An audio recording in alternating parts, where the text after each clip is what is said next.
Alrighty, Jamel Hill is still coming up, but while we have a few minutes, I want to take a moment to address something.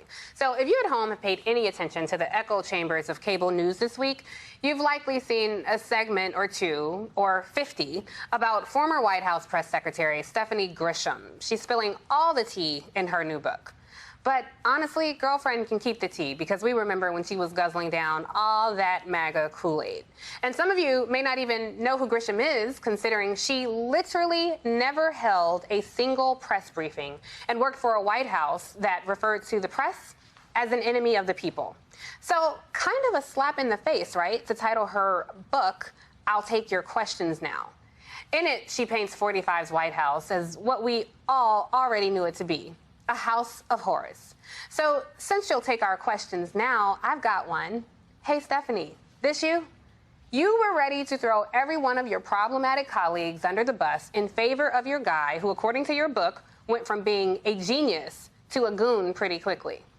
Let's remember that Grisham has been riding the Trump campaign since 2015 and boldly stood with him through it all. We remember and have the receipts: the racism, the misogyny, the xenophobia, the white supremacy, the Access Hollywood tape, the family separation policy that tore young children away from their parents, the family grift, and the erosion of our country.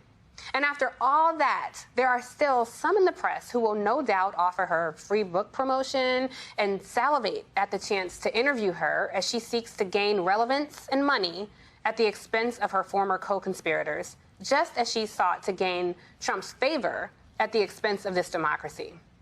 Toss one of the deuces to the entire MAGA clan as a staff, record label, and crew. I don't care about this woman's time as spokesperson for the birther and enabler Melania. You know how disgusted most of us were with those free Melania hashtags? She was always free. And Trump's third baby mama chose to stand by him and not only wallow, but participate in all the deplorable behavior. So while many in the media tried to present Melania as a victim, we always saw her as a villain. And this is the way it has gone for many former Trump appointees.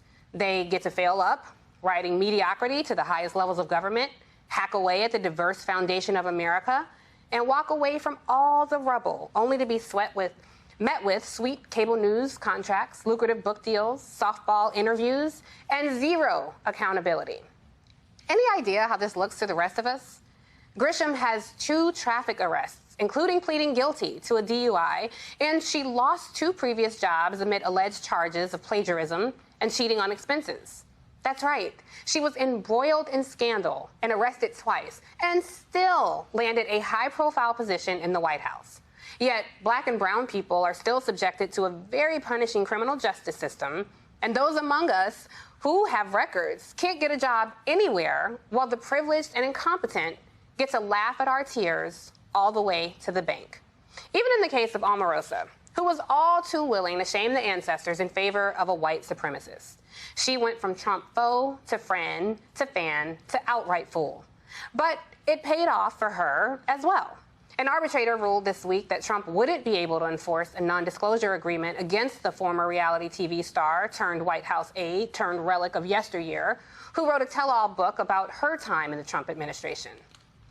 Sure, as Lauryn Hill says, you might win some, but you really lost one, bigly. And that's the love and support of the community. I hope it was worth it. So if you're looking for something to read at home, there are a host of thought-provoking books that are far more deserving of your attention over gossip rags parading as literature. I hope you choose wisely.